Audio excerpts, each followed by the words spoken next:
Alrighty, hope everyone's having a good day. It is Tuesday, the 25th. We green on the day. I took 3 trades today. Actually, took 4 trades today. Took one loss. I'm honestly kind of disappointed because the only trade that was on the live was the loss. So I know some of you guys caught the NQ trade that we took later in the day in the Discord. Um, but honestly, we just got better setups in the afternoon, which it's hard for me to control that. So hopefully we can get some better plays on the live going into tomorrow. So I want to go over the trades that we did take, my bias going into the day first. So again, going into this week, my main focus was on NQ, just because the action on ES has not been favorable. I have not really had any desire to trade anything on ES. If we look at the 1 minute action, the action today on ES, it's not too bad, but I just seem to find a lot more setups on NQ today. I did take one trade on ES today, though. I did take one trade on ES today, and it was this. We'll go over this later. And then I'll explain why I took this trade. All right. So I do want to start on NQ, though. So the first trade we took, NQ, starting at a 4-hour time frame. My bias for today was mostly bullish. And the reason I was mostly bullish is because, again, I was trying to kind of expecting a similar thing that happened in these recent days, right? Notice every time we take that low out, we get that bounce. We take the low out, we get the bounce. We take the low out, we get the bounce. So we had equal lows here now. And I wanted to see these equal lows get taken. On a bigger time frame like the 4-hour, though, if we're looking at the 4-hour, the draw on liquidity is this low, which means this low is most likely going to get hunted. This is our next sell side liquidity. This is what we really want to pay attention to, right? So this is most likely going to act as a magnet. So we ended up getting a long setup before that big external level was actually taken. So I liked the setup. It was not a bad setup trading long, but it was not a plus setup and more risky because we hadn't really taken that level out. Now, I like that we took these equal hellos out, right? That was giving me enough confidence for me to take the long, but it seemed that was continuing to going to be the draw on liquidity this low, and we ended up rejecting and then going down lower to take that out. So now once I saw this reject and we continue to sell off, I was most likely expecting a trend day, continuing to sell off. So let's look at the actual setup that we took. The first trade that we got stopped on. So again, not a bad trade. We ended up getting stop punted on this one. We have everything we want. We have those equal highs or equal lows getting swept externally. We get a push down. We get internal liquidity swept. We have one last push. We get a market structure shift. Notice this would not be a market structure shift, right? There's no displacement here. But then when we get that high being broken, we get nice displacement. We have a 2-minute breaker block. Notice how well we start to hold this, but then ES starts to sell off, right? By the time we continue to hold this, we should have already seen, this get pumped up by now. So that started to really sway my bias, as well as we were forming. We continued to reject this 1-minute fair value gap. If I see us retrace right back into this 1 minute and I want to buy this and we can't seem to get through this bearish fair value gap, most likely means we're going to reject and go lower. So I wanted to see strong pressure, which I didn't get. Ended up selling off, hit my stop, ended up going right back, and then both PTs ended up getting hit after the stop hunt. Nothing we can really do about that. It's unfortunate. It happens sometimes, but we always have to see what we can learn from it, right? So looking at this, what we can learn from this is, okay, we knew the draw on liquidity was this low. So we knew we were most likely going to come down anyway. So it might not have been the best setup. Also, looking at a 3-minute time frame, right? We always want to look out and see what those fair value gaps are.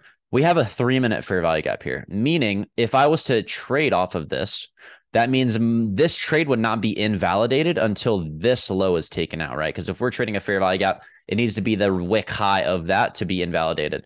And this low was never taken. So technically, if we're trading this, right, we have to look at a bigger time frame. Even though we're entering on a 1 minute, the 3-minute is still valid for us to take that long. So my stop was a little bit too tight. Now, I like setting tight stops because most of the time I would like to see this just continue.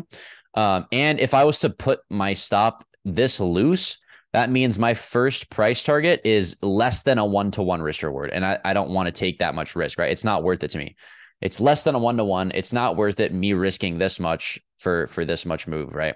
So honestly, just unfortunate getting stopped out right there. Not too upset about it. Again, it's just the way of mindset that we think about it, right? The way that we should go about this is saying, okay, my setup worked out well. I ended up just getting stop punted a little bit, and then it went right back in my. This is telling me that, right, my bias and my edge is still working out, right? We never closed below the fair value gap. We continue to hold this, right? If we look at a 2-minute, there was also a 2-minute fair value gap, never closed below it, continued to hold this area, right? This was never invalidated, right? Continued to hold, and then we got that bounce and took out those recent highs. So then I do want to pull up ES here because we did have a lot of SMTs today.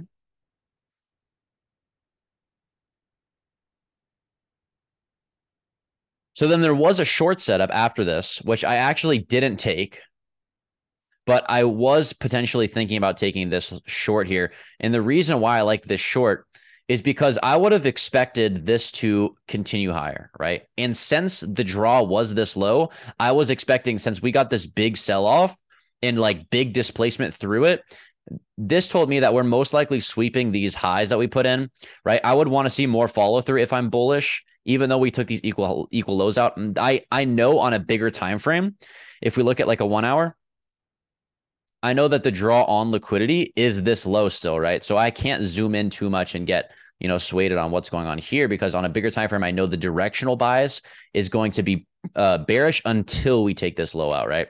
So now that I saw that we kind of had this big push down, this would have been a great possible short opportunity targeting sell side liquidity. We had that liquidity swept internally. You get a big push down, right? You want to see displacement. This is what you want to see. You have a breaker block, perfect breaker block. This is exactly what a textbook breaker block would look like. Again, big move down, big move up. We have an order block pulled over, as well as this big fair value gap. This would be your entry. We pull back, right? Market structure shift from this low. This would be a beautiful short setup targeting sell side liquidity. Now, the thing is on this is I wouldn't set my stop that high. Normally, I would set my stop at the top of the wick of the fair value gap. But since it's such a big gap, I would put it at whatever that recent high was that was swept, right? So it would be that 12966 level. This way, you're managing more risk, have a better price target. My first price target with this would be the recent low, which would be this. And then the rest would run to this low. So I did not take this, but I was thinking about taking it. I know a lot of people, I think some people did take it in the live. I was thinking about it. I ended up missing my entry though. So I just kind of let it go. All right. And then I took this trade on ES. So this was the next trade I took. This was after the live session. Now this one went too fast for me to alert it. Because I was about to, get in the shower. And I saw this trade and I was like, oh, this looks great. So the bias for this trade, we'll go over this, is we had SMT here. Let me pull this over. Put this over for a second. ES and NASDAQ never took this high out here, forming bearish SMT. Again, I'm still really bearish. We're having strong selling pressure. Market's going to continue down if it keeps going. NQ form SMT, ES form equal lows. So I'm pretty confident that these equal lows are going to get hunted, right? That's the main reason why I took this short. We come up, ES takes the high out, pulling into this fair value gap, right? We have a fair value gap here. We're starting to slow down. We have an SMT formed going into this. We have equal lows at the bottom. I entered in right here. Once we continue to reject this, I entered in with a tight stop above this wick and then got a beautiful sell-off to take those equal lows out. So this was the trade I took on ES. A little bit hard for me to alert it in the Discord because it happened so fast, and I didn't want anybody to enter late, and then their risk would be skewed, and then I don't want people to take big losses. If I'm going to alert it, then I want people to be prepared for it. So then the last two trades we took were on NQ, and these were both two really good trades. The first one I took, this one was on my small account. So I took this on the small account. I only made like $230, but not bad. Again, backtesting the edge. We had equal highs here, relative equal highs. This is now the draw on liquidity for me. We have SMT at the low, right? We want to see some sort of SMT form at the low for us to get a bounce. We get and ES making a lower low, and Q making a higher low that starts looking strong. Now, once we get an SMT, right, if we get turtle soup and we're continuing to hold this fair value gap here, and we put that low in and we continue to hold, we get that bounce. I don't need to see a break of structure for this. If we have an SMT, I don't need to see a break of structure. So we get a big displacement up. I have a fair value gap. I wait for a pullback into the fair value gap. We get that touch right there of that previous wick. I get a nice entry. And then I long this. We get a beautiful move all the way up to buy side. And then I take it off there. So that was a great trade. I alerted that one in the Discord. I think that one was a little bit fast as well. I'm not sure if anybody caught that one. But then right after this trade, right after we took this long, there was a great short setup. And the short setup is on NASDAQ. We took that high, formed bearish SMT, right? So liquidity swept. We took that high, equal highs. We immediately go back inside this range, have a big push down, right? That's what we want to see if we see a liquidity sweep. We get that high taken and then a big push right back down, right? And that's exactly what we see here. Looking at ES at the time, which was right here, ES is forming that lower low. Actually, that high is from here, right? ES is forming that lower low. NQ just took liquidity, and we get that big push down. So we have liquidity swept, SMT at the highs, market structure shift with big displacement, 1 minute fair value gap, and we're just bullish overall on the day. So I ended up pulling back to fair value gap, getting short. My initial stop on this was the top of the candle. Once we pushed down at this 129.08, I did not want to see us retrace up higher, so I put on less risk. I moved my stop to the top of the wick, and then we got a beautiful sell-off. I scaled a quarter of my position when we took that initial low out, and then I scaled most of my contracts at this fair value gap. And the reason why I was a little bit upset on this is I should have let at least a contract run the sell side, and that's because that's normally what I normally do. I was a little bit like not really afraid. I just wanted to lock in profits when I should have focused on the trade, right? Not the money aspect of it, because the trade still looks good for us to take sell side, right? We took buy side, SFT. Our most likely projected area that we're going to take is going to be this, this low. If I was to take that manipulation leg, right, which is the leg with market structure shift to take that liquidity, and I draw this in. Oh, that's not what I meant to draw. I need a fib.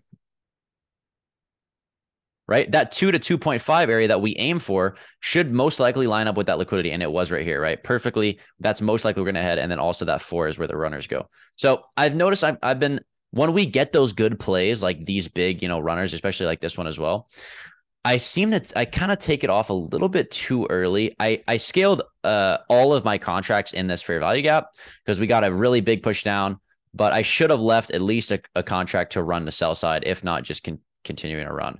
So going into tomorrow, that's something, again, always need to, even though this was a great trade, great setup, great move, great risk, there's always something to learn from it. And for me on this trade, I took off a little bit too much too early when I should have been a little bit more confident in the trade, a little bit more confident in the movement, let my contracts run just a little bit more. And I could have squeezed a lot more out of this, especially when the chart looked good, the trade looked good, right? Everything was sort of in my favor here.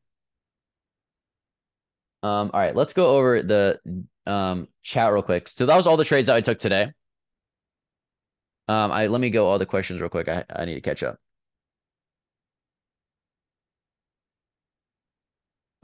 Suggestion: post announcement for trading ideas so we don't miss it. Yeah, so starting now, if I do take any trades in the afternoon, I'll put it in my channel and I'll at VIP. Exactly, that too. Like the setups happen very fast. And sometimes, like, I don't know there's a setup until it forms right in front of me, right? Like this, for example, I wasn't really planning on taking a short until I saw we took this high out, formed SMT, and then had a big push down, right? So then it gives me like a couple minutes to type everything out, get ready to enter my position. And then by the time I post in the chat, I've already entered. So then people kind of get a late entry. So I'll try my best to put I'll let people know when I'm looking to take a trade and hopefully get as much time as possible. I'm still trying to understand liquidity. Do you think you can give an example of a liquidity sweep? This is a perfect example of a liquidity sweep right here. We have equal highs. NQ comes up, takes these equal highs, and then immediately rejects. Notice how there's no follow through here, right? It's not like we come up and then go straight through this and then go back down, right? We poke above it and then immediately have a rejection, and then we get this big selling candle, right?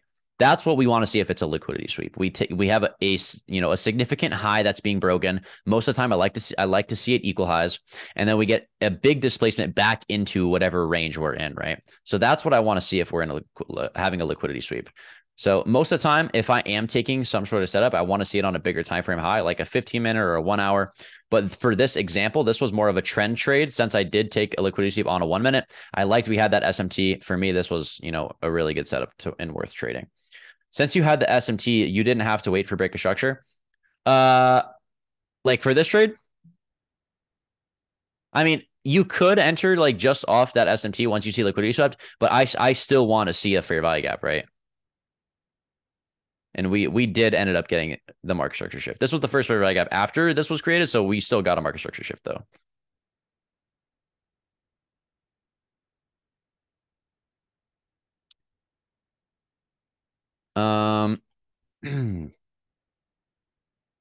Does anybody have any questions on what we were just talking about, or just in general? Either it be the strategy, any specific trades.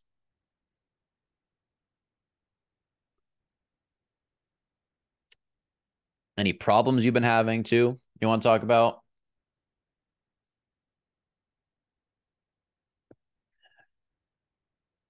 Being impatient. That's a good one. Let's talk about being impatient. So, why do you think you're being impatient? That's the first thing. What's the actual reason why you're impatient? Let's say, because I used to wake up in the morning, market would open. The second market opens, I am like eager to put a trade on, right? And I'm sure a lot of you guys have felt this before. You're itching to put a trade on because you think like if you're not actually actively putting on a trade, you're not improving, you're not learning. That's what I would think, right? So I would, constantly be looking for something to enter in, which is the absolute opposite of what you should be doing. You should be very picky with what you trade. And for me, when somebody is impatient, that tells me that they're more focused on making money than they are making actually good trades, right? Because if you're focused on taking good trades, instead of being impatient, you'd be even more patient to take the setups that you're actually confident in, right? You want to take those setups you have the most confidence in, work for us, right? That's why we trade. I want to see everything play out just like this. I want to see everything, high get swept, SMT at the highs, market structure, fair value gap. I want to add all these things so I can get the biggest probable setups, right? If you find yourself being impatient, taking random setups, before you take a trade, stop yourself. Say, why am I actually taking this trade? A lot of it has to do with just the discipline of it, right? Do you have the discipline to sit in front of the market for a couple hours and not take a trade? Can you guys do that? Because I can. We've done it in the trade. There's days where we don't take any trade because I don't get the setup that I want. You have to be picky. You know what works for you, right?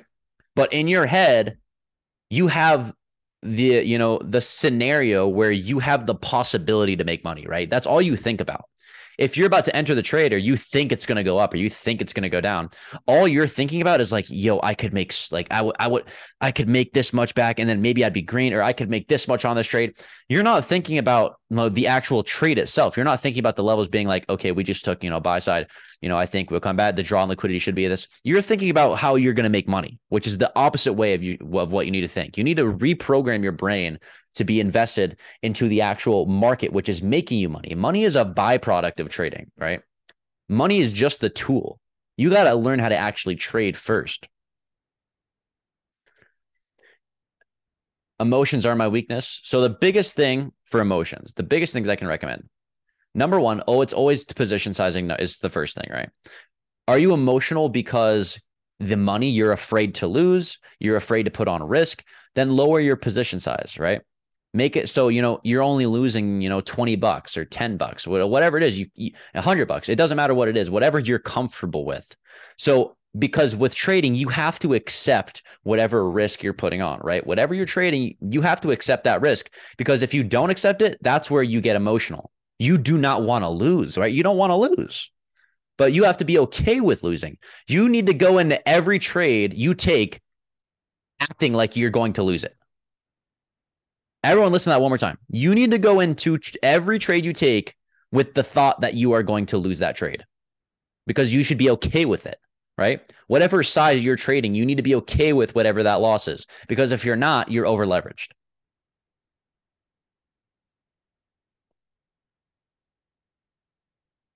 Why are there big gaps in the chart around close? I would be wrong, but that's atypical. It's because we gapped up.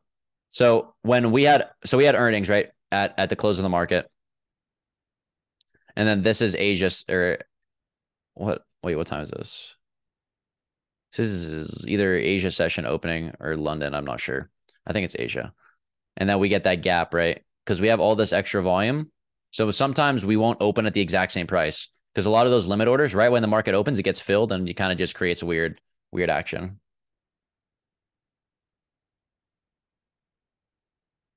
Not holding till my TP hits. Oh, okay, good one. I used to struggle with the same thing. And sometimes I still do, right? Like that trade today. I struggled to hold until, right, what my TP should have been with the sell side, right? I took it a little bit too early on this trade, right? So the best way for being patient and waiting for your TPs, right, letting your winners run, is you have to have confidence in your edge. And that's, in my opinion, that's the biggest thing for letting your TPs. You have to be confident whatever you're trading, right? For example, the way that we trade, you get to build that confidence because we understand how liquidity works. And that is when I talk about the draw on liquidity. What is the draw on liquidity? Well, if we take some sort of buy side level, what do you think the draw is? It's going to be whatever that next low is, right? That sell side level, right? So you have to be confident that that level is going to be the draw. So whatever trade you take, it is literally whatever trade you take with how we trade.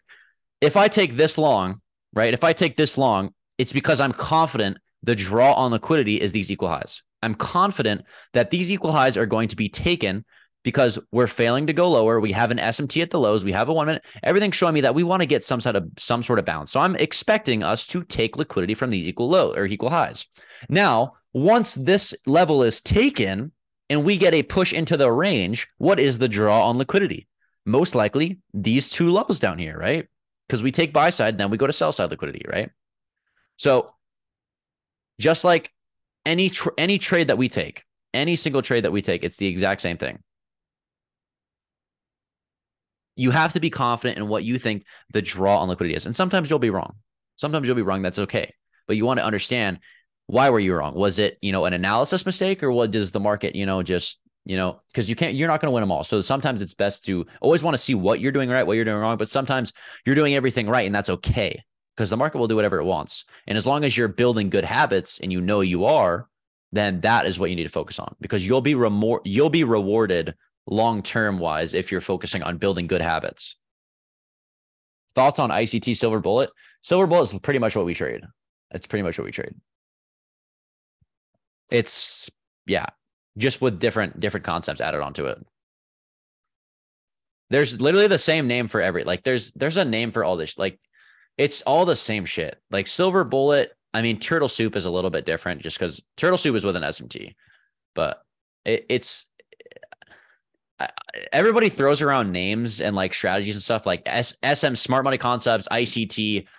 Like it's all the same shit. It's just building confidence with it, because everybody trades it differently. That's the thing. Like I know traders that trade the same strategy as me, but they trade off of 5-minute time frame, 15-minute time frame. I know traders that trade off 15-second time frame. Everybody's different, right? But they're just using similar models, right?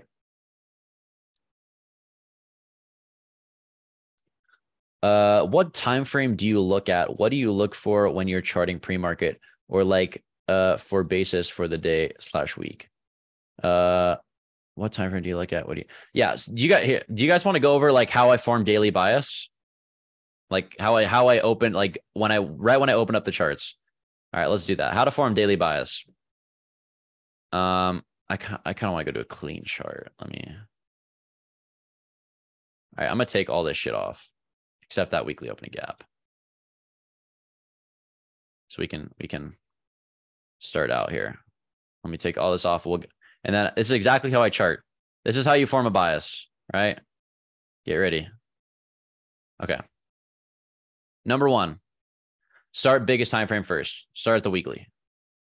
Where are we on the weekly? Okay. Weekly time frame. Take all this stuff off.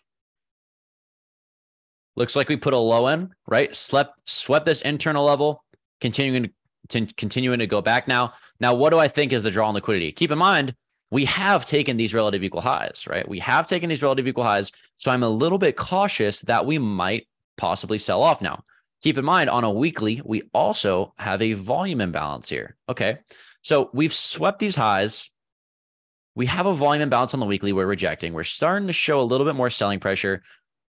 So my bias for the weekly is a little bit more bearish than bullish, but I also do think that this could be the draw on liquidity. So on the weekly, I'm not too confident because this is an internal level. I would want to see an external level. So honestly, I still think the draw on liquidity is this buy side level. Now I will change my bias if we get a break of structure, which means if we get some sort of low like this with strong volume. But notice how we pushed through and then wicked right back up right on a weekly. So right now I'm still bullish, thinking on a bigger time frame we have the draw on liquidity being this high.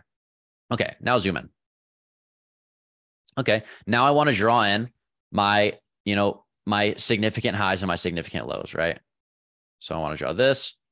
I want to draw this. All right. So we have sell side and we have buy side on a daily time frame. All right. So now we're in this range. We have buy side, we have sell side liquidity, and we also have this daily fair value gap here. Okay. We have this daily fair value gap. So if my bias on the weekly time frame is bullish, then what is it on the daily? Well, let's look at the daily. We have sell side here. We have buy side. We took these equal highs out. We're continuing to push back. Notice how we're slowly starting to retrace down. We continue to hold this fair value gap here on the daily. And we've also retraced 50% back into discount, right? So we have this high, we have the low. We've retraced 50% into discount array. We have a daily fair value gap. We've continued to hold this. So my bias for daily is also bullish. I'm expecting this to most likely go to buy side liquidity. That would most likely be the draw on liquidity. Now we could sell off, right? This could be liquidity swept, but we won't know until we get a market structure shift with big displacement. Unless we get that, we are still bullish, right? That's why we don't take a short right off after liquidity sweep. We want to see a clean break of structure and push back into the range first for us to be short bias. So until that happens, I will continue to be long bias, right? Okay. So now we zoom into a 4-hour. So now we go into like my daily buys for tomorrow, right? So this is what I would look at. All right. Any prominent low we were swept? Yes. We have this low here. We have this sell side level internally that was swept. So what is this telling me? I'm now bullish, right? On a daily, I'm bullish. We pulled back into the fair value gap. We just swept the low. We're retracing automatically back into the range, right? So I am bullish on a 4-hour now. We just swept this liquidity level. Now we have internal sell side right now at this low. So right now on a 4-hour, I'm still bullish, right? We swept this external level, pulling back. So now I want to see some sort of bullish structure on like a 1-hour or a 30-minute, right? Because this is a 4-hour. So now we zoom into a 1-hour. Okay, 1 hour, nothing really much here. Okay, any sort of buy side level, I guess the next prominent high would be this. So this would be another buy side level I can draw on. Again, all these highs also we want to pay attention to. But right here, if I'm looking at this, I wouldn't really draw it in here. I wouldn't draw it in here. I wouldn't draw it in here. It has to be that prominent high. So this to me, in my opinion, is the draw on liquidity now. Why is this the draw on liquidity and not this the low, the draw on liquidity? Now, in my opinion, this low is, or this high is the draw because we've already swept this external sell side level. Since we've swept this external sell side level, now we could go down to sweep one more internal level here and then bounce. But since we have swept that external level, I would want to zoom in and see if there was some sort of internal sweep or market structure shift on a smaller time frame. But since we've had this big push back up into the range, I want to see the draw on liquidity be this sell side now. And I do think this would now be the draw. So now, okay, I zoom in 15-minute now. All right, 15-minute. Not really much I'm seeing. Again, big move up, no really clean market structure shift to me. So I'd want to zoom in a little bit more. Any prominent high here, maybe equal highs. Looks like we have equal highs right here. So this is going to be also a draw on liquidity. This to me would now be the draw. And this is what we like to call low-hanging fruit. Low-hanging fruit. What does that mean? Now, I'm confident in this being the draw on liquidity. And I'm also confident on this being the draw on liquidity. But these two levels are considered low-hanging fruit because if we look at a 1 hour, the draw should be this high, right? So if we were to expect the draw to be this, we're still right if we, right. But if we were to take a position off here, like if we're long, we're taking it off at low hanging fruit, right? We're taking the easy pickings, right? And that's totally fine, right? But these are still buy side levels we need to pay attention to. So now I still think the draw would be this higher. So now zooming in, go to a 5 minute. All right. Looking at a 5 minute. Okay. We actually have some better action here, right? We have a high put in. We could, you could draw in market structure shift, honestly, anywhere, because the reason why you could draw in market structure shift here or here or here is because you get displacement either way you put it, right? If I was to put it here, you get a big candle through it. If I was to put it here, you get a big candle through it. If I was to put it here, you get, this, follow through with displacement through it. So it doesn't really matter. We know we have a market structure shift. For now, I'll just put it here. So now I also want to go back to a 15 minute. I think I drew it in on ES actually. Yeah, I drew it on ES, so I'll have to go back. But for now, again, notice how we had this big fair value gap here. We have market structure shift, pull back to the fair value gap. We touch it once and then automatically bounce from there. Now this should be the draw on liquidity, which would be this high here. Actually, it would be this high, but it doesn't really matter. And then I also think the draw on liquidity is this high on a bigger time frame. So now that's pretty much it. So going into, if I was to, if the market would open up right now, what would I want to see? Right? If the right now, again, I wouldn't really want the market open right now because we have this big gap here. I don't like that. But if the market would open right now, my bias would be that our draw on liquidity would be here. Now, I would honestly rather wait. I'm going to get a better setup if I wait for us to continue to push up. I might get a long setup, right? If I was get a long setup, I'd want to see some sort of pullback to a fair value gap, right? If this is a fair value gap here, and then maybe see an SMT at the lows, right? If there's an SMT here, we have NQ forming a lower low, but ES formed a higher low. And then I'd want to see a fair value gap or whatever it is, right? Then I could target that high. But if I don't get that setup, I want to wait for that high to get taken. And I'd most likely want to see this high get taken for me to take a short, right? Now, this I would consider more internal liquidity just because that's the most recent high we have. But I'd rather see these equal highs or this high get taken for me to take some sort of short position. And the reason is because this is more significant. We have a bigger push down and then a bigger reversal. So we actually have a high put in. The reason why this is not is because we had kind of have just a chop, right? You could put it here. You could put it here, right? It's not really significant, but this is significant. You can't really put it here because there's a higher high, but this would be a separate high because you have a big gap from it. So for me, the draw on liquidity, if I was to look at this on every time frame, is still bullish, and I would expect the draw to be these highs. Anybody have any questions on that?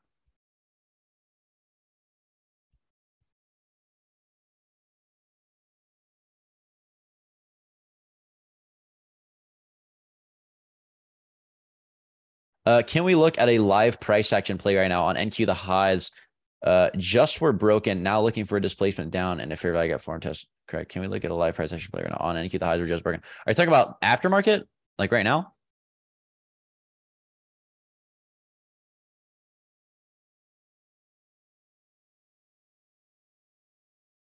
No, but the note's going crazy. Right now, so this I wouldn't look to take a trade off this, right? I wouldn't look to take a trade off this because that's not a prominent high. If we look at a bigger time frame, we just swept this big external level and had a big push up. So I don't think now we could retrace back down to this maybe fair value gap area, but I'd want to see a more prominent high get taken first, right?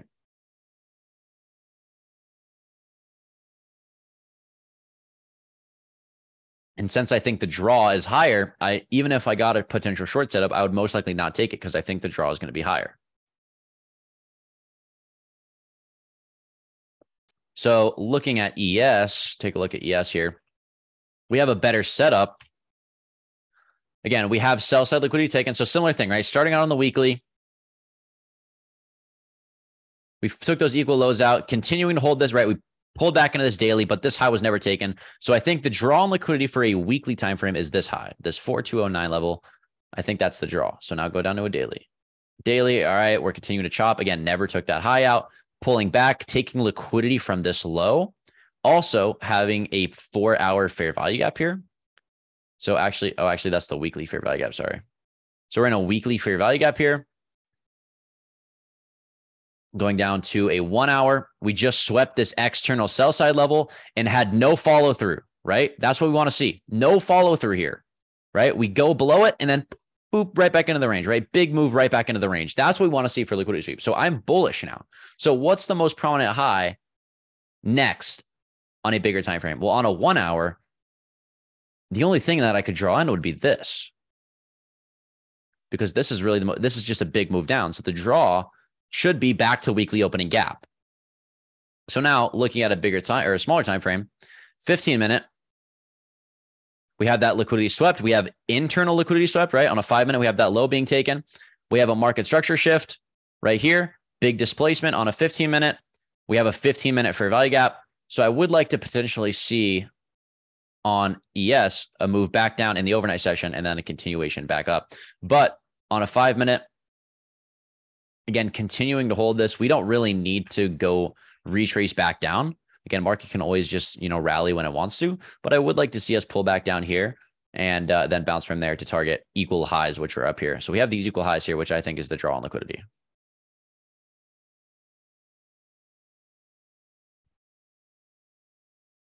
Any questions? All right. Does everybody understand the draw on liquidity and how we find what the draw is?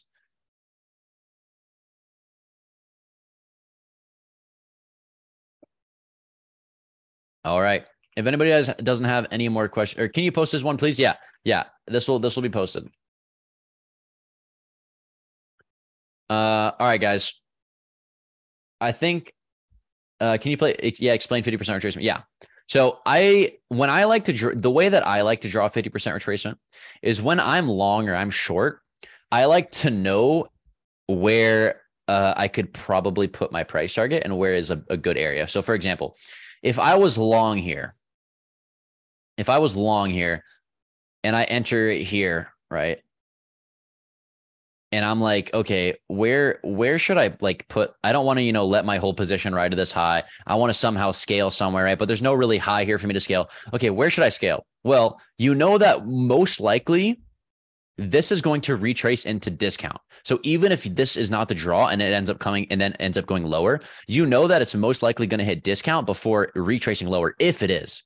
So you go from the high, the most recent high, to the low, and we're at least going to hit 50% retracement. So you could possibly start scaling once you get to that area.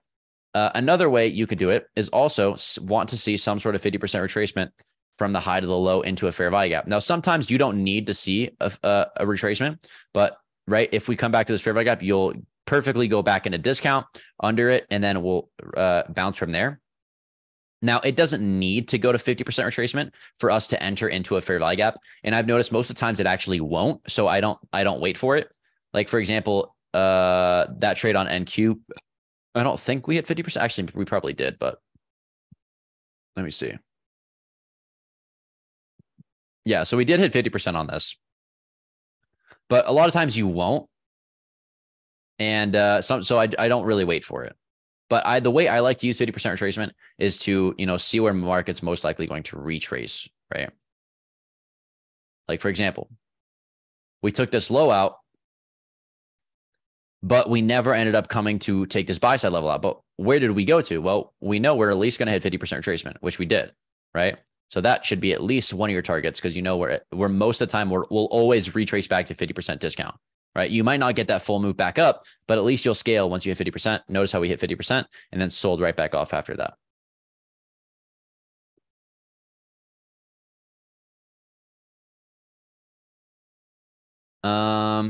And then also I like to use it in bigger ranges, right?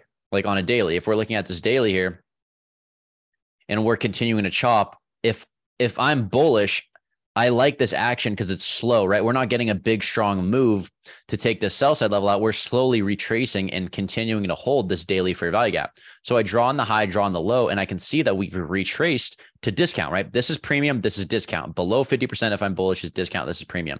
We want it to go retrace into discount and then bounce, right? So we've hit discount. We're continuing to bounce, right? We're still holding this fair value gap. So this gives me a more bullish bias now.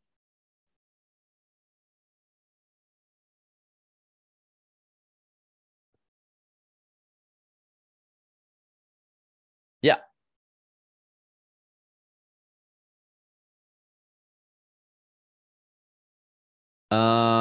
Any last questions, guys?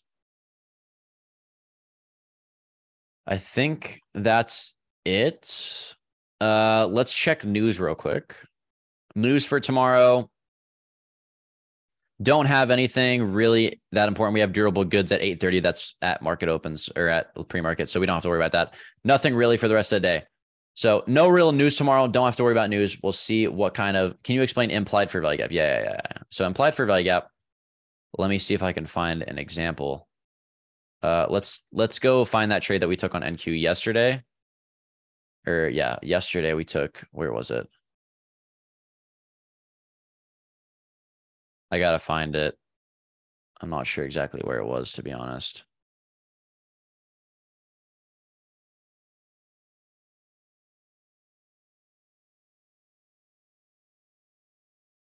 It's probably somewhere here.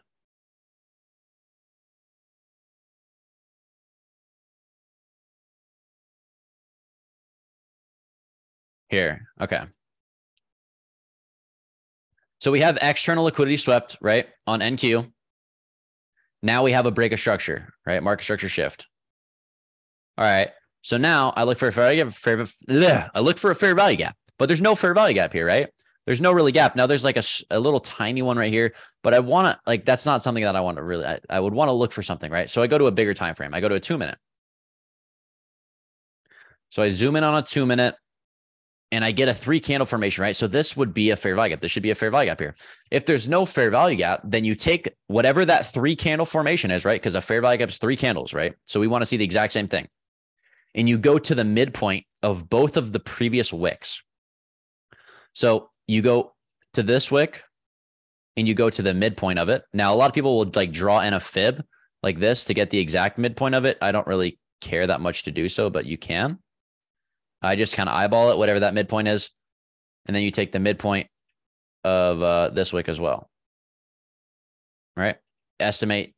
And that would be your implied fair value gap. So then if you look at a 1 minute,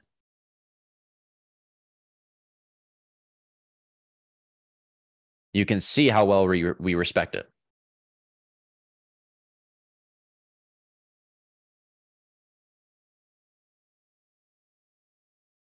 For another example, we'll see if there's anything on a 2 minute here. Or 5 minute, actually. We kind of had a fair value gap there. Yeah, that's pretty much the only example that we can use that was actually like we took this live. Can you show your fib settings? Yeah. This is the fib settings if you want a screenshot. Do implied fair value gaps tend to be respected as good as regular fair value gaps? Yes, they do. But if you have to use them correctly.